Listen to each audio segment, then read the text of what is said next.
Jim is the director of the Leadership Institute's Employment Placement Service. Good morning.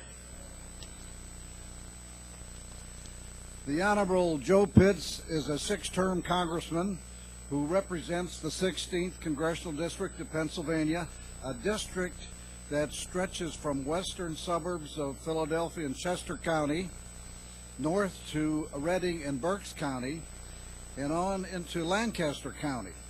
In the presidential election of 2004, Karl Rove said the big Republican turnout in Lancaster County was the key to a critical frontier, and the rolling countryside remains a distinctive part of America. The early pioneers were Amish and Mennonite Germans seeking religious liberty, and it is inspiring to note that Congressman Pitts has retained those beliefs as a fiscal conservative and as a promoter of traditional family values. You may recall he led the pro-life caucus and headed the Republicans' Values Action Team that worked with the Christian Coalition and other family groups. With appreciation for both human rights and national defense, he founded two diverse groups: the Religious Prisoners Congressional Task Force to plead for both human rights as well as national defense, and the Electronic Warfare Working Group to stimulate an awareness in Congress and the need to comprehend developing military technology. This broad range of understanding started at an early age for Congressman Pitts. The son of an Army officer, Congressman Pitts spent several years of his youth in the Philippines. Years later, from 1963 to 1969, he flew 116 combat missions in Vietnam and rose to the rank of captain as a navigator and electronic warfare officer.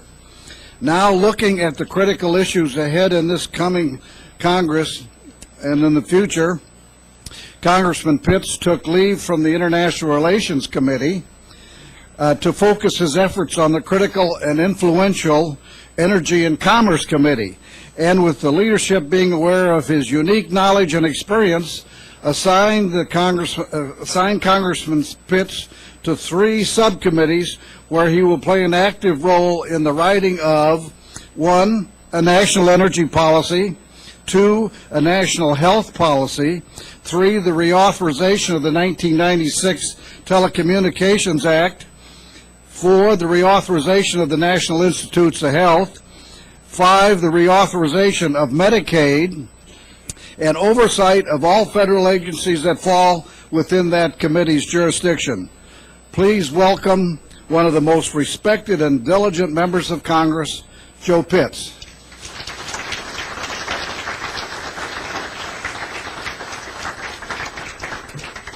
Thank you, Jim. It's a pleasure to be with you this morning. I bring greetings from Roy Blunt, who was supposed to speak here, but the president wanted him to have breakfast with him, the Republican leaders, this morning before our conference at 9 o'clock. So I will have to exit by about 8:25 to make that conference. But I'm hopeful after this next election our leaders will continue to have breakfast with our president in the White House. I thought this morning that I would talk to you about the Values Action Team. Some of you have heard of that. Newt Gingrich and Dick Armey and Tom DeLay asked me to start this about 10 years ago when some of our conservative base had their nose out of joint with our leadership not being aggressive enough.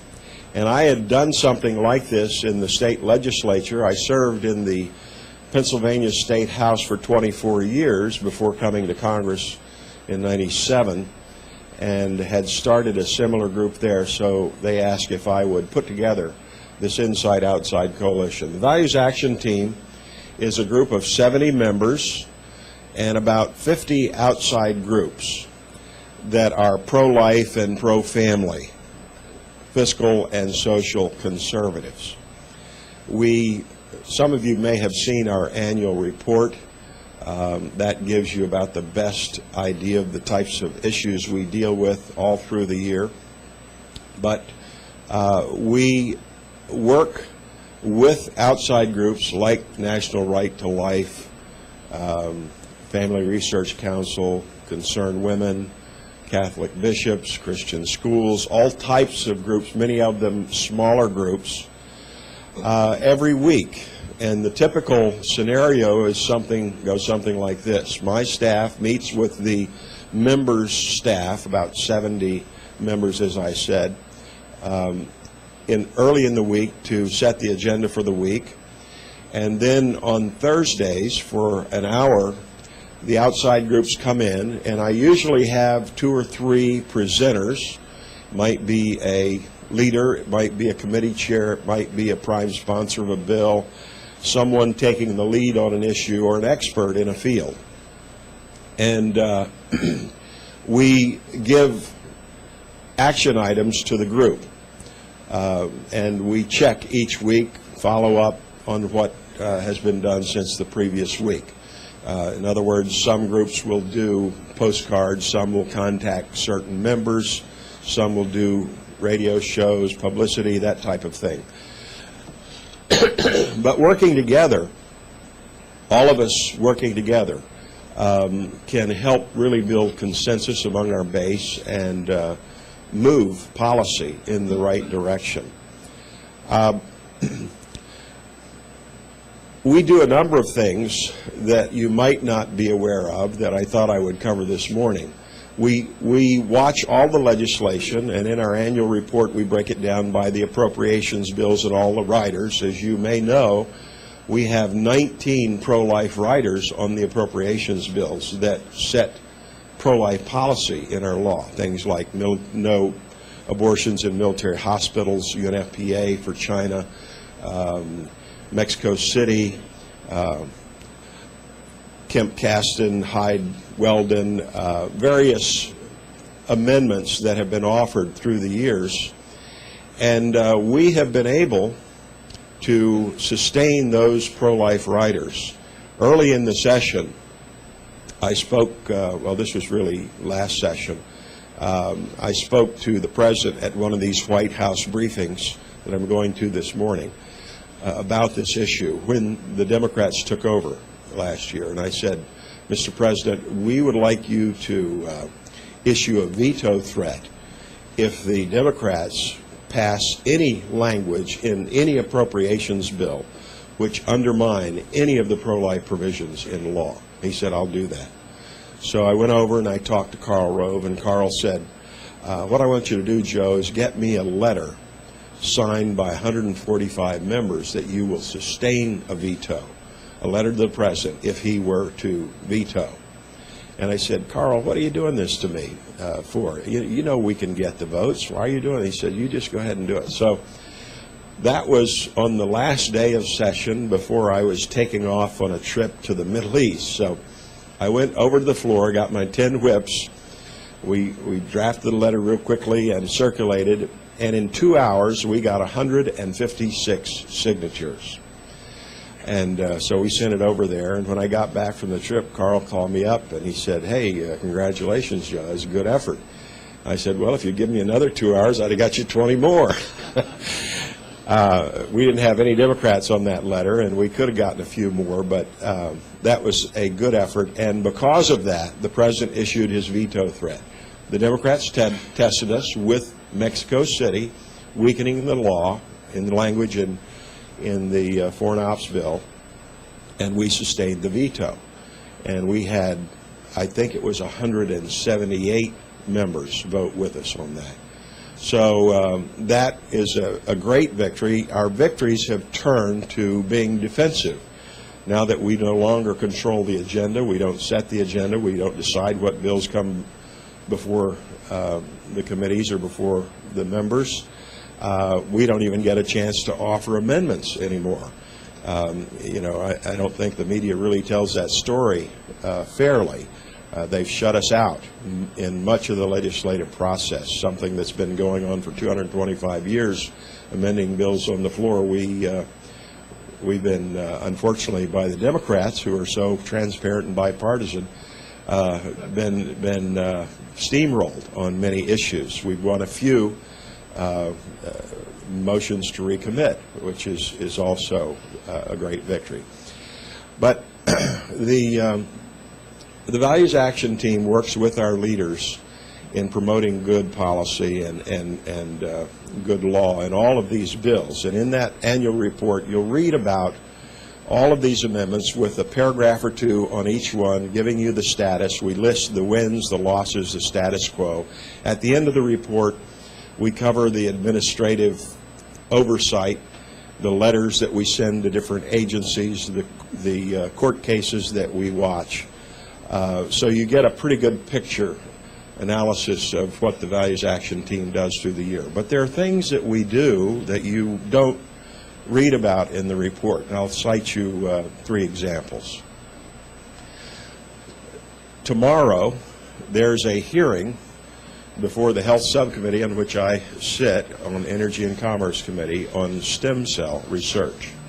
Now, this was dropped on us this week, so our staff worked with the outside groups, and tomorrow we have 4 friendly witnesses as far as stem cells, ethical stem cell research is concerned. There are basically 2 versions. There's the embryonic stem cell, which the Democrats and liberals are very much for putting additional federal funds behind, which they've been experimenting with for a dozen years on humans and 25 years on mice, that have not shown any progress as far as treatment of human illnesses is concerned. Not one. Adult stem cells, which are taken from your own body, which your body does not reject, or stem cells, adult stem cells from amniotic fluid, cord blood, have shown great promise and are being successfully used today to treat some 70-odd different treatments in humans successfully. And we will have tomorrow, as one of our witnesses, one of the patients who's been successfully treated with stem cells, ethical stem cell treatment. I've had news conferences with people who've been successfully treated and cured of things like sickle cell anemia, leukemia, even a spinal cord injury, using ethical stem cells. They work, and that's where we ought to put our research money, into research that is proven successful and ethical. But we will have a witness who is a clinician, a witness who's a researcher, a witness who's an ethicist, and a witness who's a patient. I don't know what the other side will have, but we have worked this week to help get those witnesses and to make sure our friendly members will be there tomorrow so that we can tell our story, because they want to, of course, stack it against us in telling their side of the story. So this is one type of thing we do. Another type of thing we do is, for instance, the Born Alive Infants Protection Act that passed back, I think it was 2001, 2002. It was Charles Kennedy's bill initially, and we finally passed that into law. Basically, the idea is some types of late abortions result in live births in babies. And the idea is to try to save those babies' lives, Born Alive Infant Protection Act. Because if you have medical care, you can save them often, and instead of, leaving them to die or killing them. Because the practice in many hospitals and clinics has been to put the baby on a towel and put it in the closet, let it cry for 90 minutes before it expires. This happened in Pennsylvania a few years ago when I was in the state legislature. And we passed a state law to provide a second doctor, not the first doctor dealing with the abortion, not to interfere, but to be available in case there was a live birth to keep the baby, from dying. And they often do it intentionally, put it in a bag, zip it up, and put it aside. And so that was occurring, and I'm sad to say still is occurring in many, probably most hospitals in the country. They don't label it abortion, but in fact that's what it is. The problem with the Born Alive Infants Protection Act is it has not been enforced. And in checking with the people out in the field who are telling us this is still going on, and looking at the law, we found out that the law is weak. There are no enforcement provisions in the law, and it's not clear who would enforce it. HHS is supposed to, but the Department of Justice also can do that. But we found in the process that they took out the findings of the bill. There's no enforcement mechanism, and it is not being enforced to this day. So the Values Action Team went to the Policy Committee chair, and we will have a hearing. We will bring people in to testify as to what the state of the situation is, and explain that here is a law that was passed with good intentions but has been ineffective and is weak.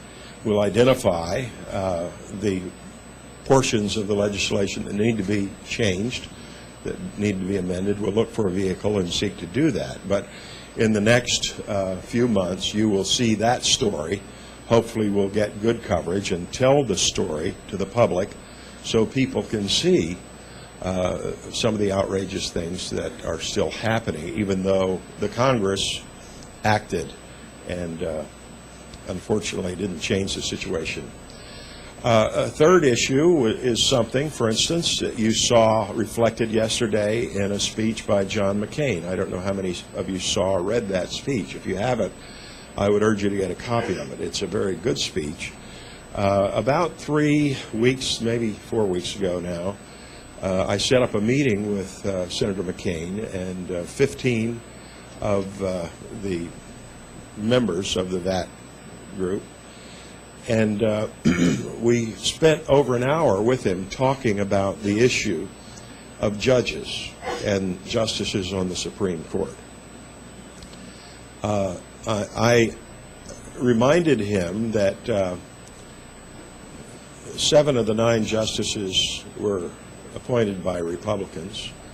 The next president, whoever it is, will inherit 6 justices aged 70 or older. One will be 90.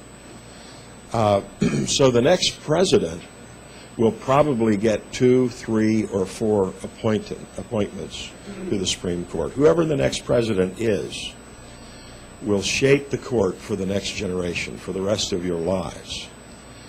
Now, when I met with President Bush after he was first inaugurated as a chairman of VAT, I asked to meet with him, and he invited me over to the White House, and we met in the Oval Office. The first issue I discussed with him was this matter of justices. I said, no disrespect to you, Mr. President, but the presidency is hamstrung by the bureaucracy. Look at the outrageous NIH grants. The Congress is whipsawed by interest groups.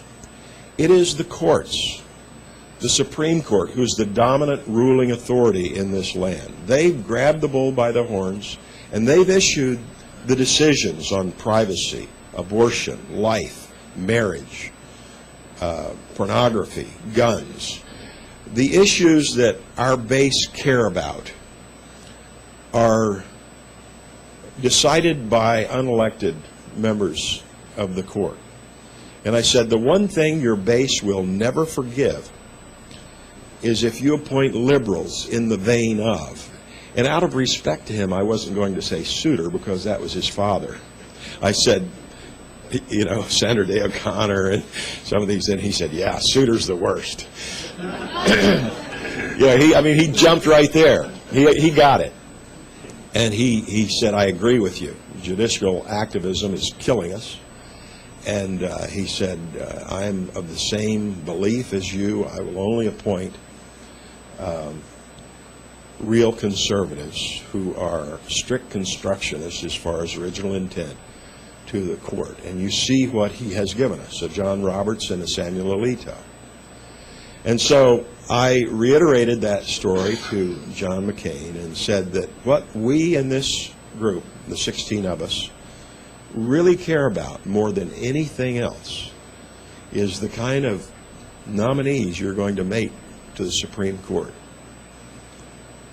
We want very, very deeply strict constructionists as far as original intent is concerned.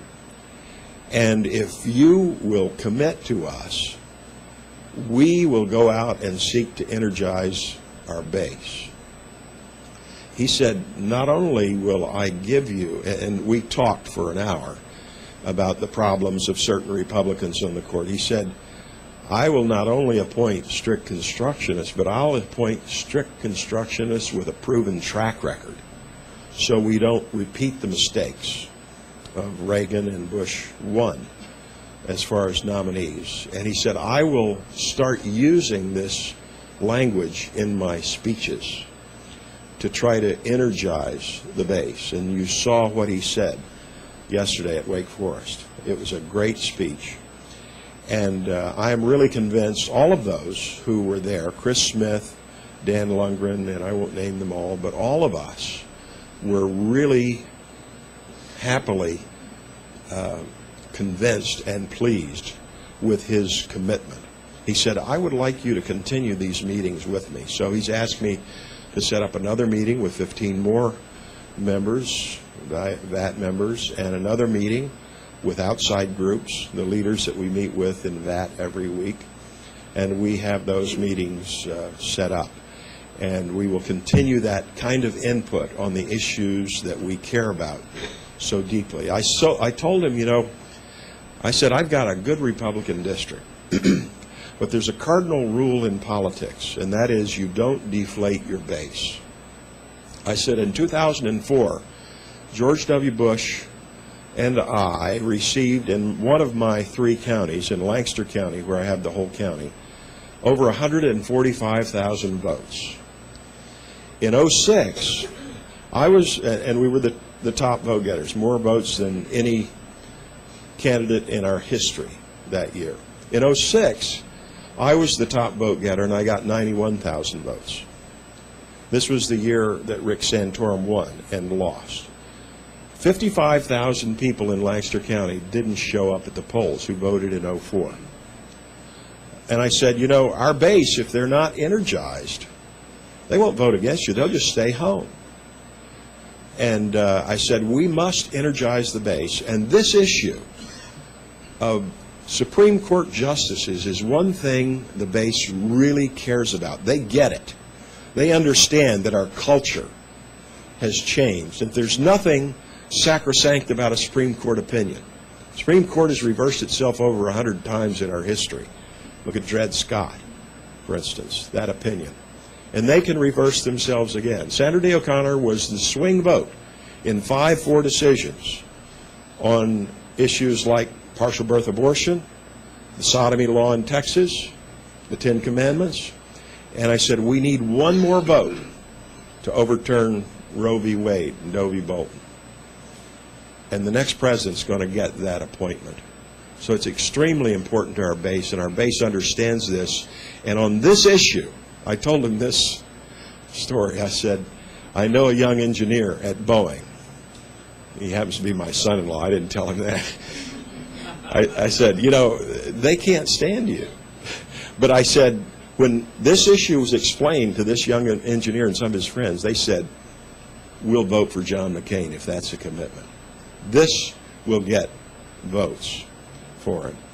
So these are the kinds of things, some of the behind-the-scenes issues that the Values Action Team does here in Congress. And I think we've had a number of good victories because of this coalition inside-outside coalition, working with people like you and Morton, and thank you for the leadership you provide in training new leaders, Morton. It's extremely important. So that is a very brief report from Capitol Hill. Do you want me to take a question or two, or what? Need to go? Okay, thanks.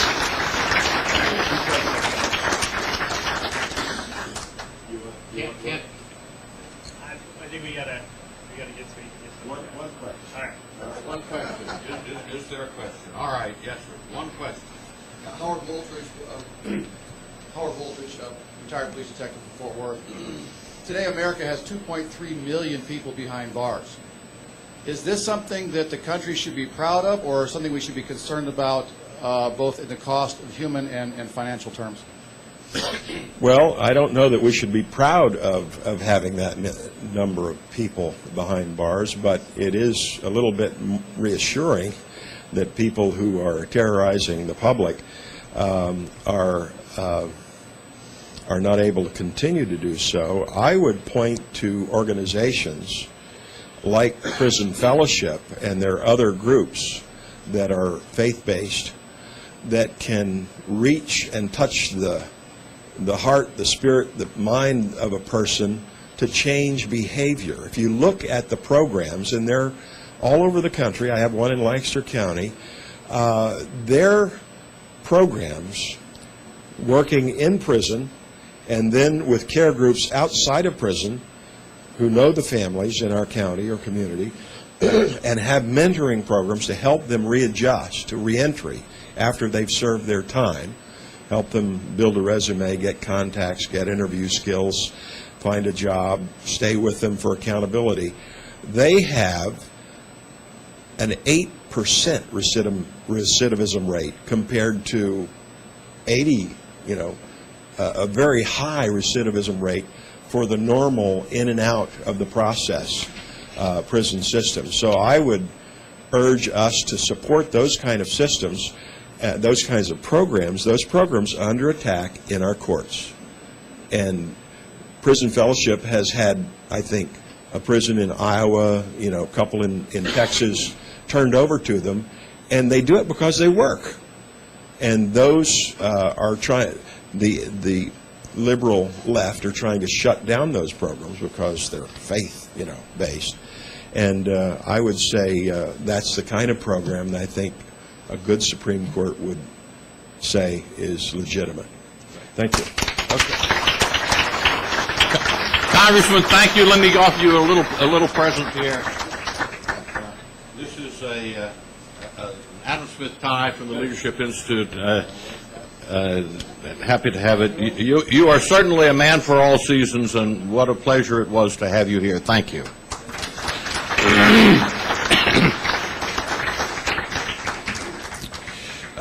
You all may have noticed that there are some changes, quite obvious here. We've got a new electronic system here.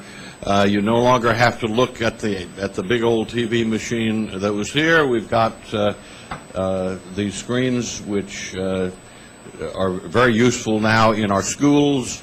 When we do videos or PowerPoint presentations, everybody gets a great view of it. They're the new TV monitors in each classroom.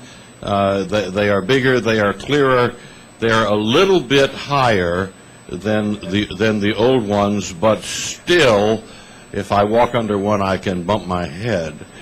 And also, if you noticed as you came in our first floor lobby where you registered, we have on the wall there a lovely, very big reproduction of a painting of the Constitutional Convention in Philadelphia with George Washington and Benjamin Franklin and James Madison. I believe all of the participants in the Constitutional Convention are there.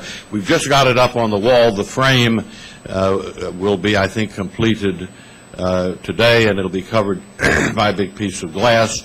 That was donated to us by Paul Wyrick of the Free Congress Foundation, who has moved to new facilities in Alexandria where they don't have room for it, and I said, pointed out to Paul and said, what are you going to do with that? He says, well, we're wondering what to do with it because we don't have a wall suitable for it. I said, well, I know where it could fit very nicely, and I think you will enjoy it. If you didn't notice it when you leave. Now we're going to have what ordinarily would have come prior to our featured speaker. We have one of the staff talking about the Institute programs, and it's my pleasure to introduce to you Matt Robbins. He is the Director of Recruitment here at the Leadership Institute, a new division which we set up last year. Prior to that, the staffers who were in charge of each individual school were handling the recruitment. Some of them were very skilled, others of them were not, and we concluded that it might be appropriate to have all of the recruitment focused in one office, and thus we would be able to coordinate our recruitment efforts because we go to our graduates and donors and others, and having all of that consolidated, we thought would be more efficient, and it certainly has turned out to be. He's responsible for recruiting at all 39 of our different types of training schools. Before coming to the Institute, Matt had a proven track record as a grassroots leader, a legislative assistant, and a political consultant. He's a former teacher. He travels, lectures, and debates worldwide with the Project for California's Future, the International Republican Institute, the American Council of Young Political Leaders, the Close-Up Foundation, and, of course, for a long time at the Leadership Institute. Matt is an Arkansas native and holds a Bachelor of Arts degree in English from Pepperdine University. Come talk to us a bit, Matt.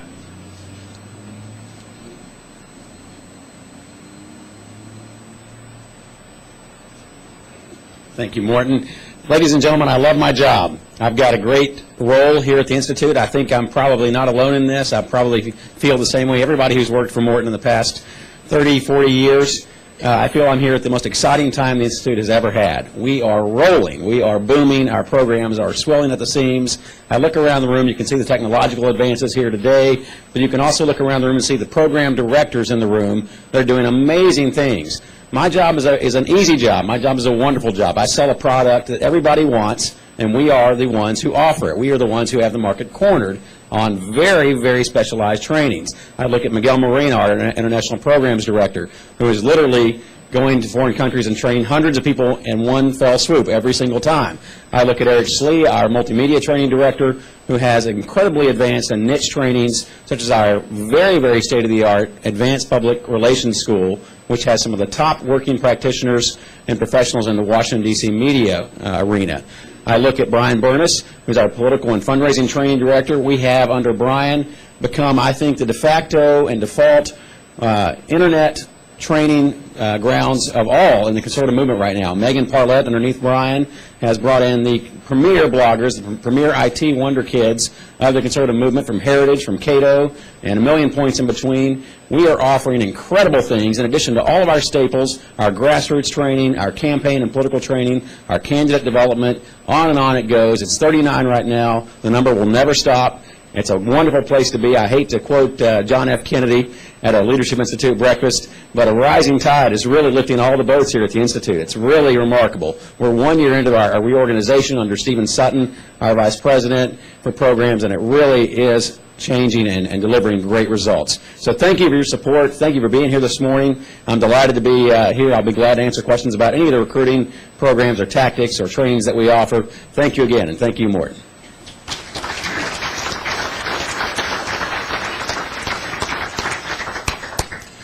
Thank you so much, Matt, and you can see this guy is filled with dynamism and doing a great job for us. Well, that will conclude our program for the morning. I would invite anyone interested in a tour of the Leadership Institute to meet with Tim Fail. Tim, where are you?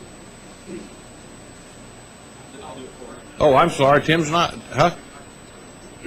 Oh, all right, John Davis is going to do the tour. John is a terrific fellow in programs, and he will do the honors. So if you're interested, meet with him here as we adjourn. I'd like to invite you to join us next month, Wednesday, June 4th, for our next breakfast. It features a very interesting fellow, Scott Sweat, who is director of the Free Republic Network, the Freepers, which is a big and effective organization. And he is going to give us a very interesting case study which may prove useful to study the techniques involved. He's going to give us a lecture entitled "To Set the Record Straight: How Swift-Boat Veterans, POWs, and the New Media Defeated John Kerry." An interesting case study. Thank you all very much, and look forward to seeing you here every month.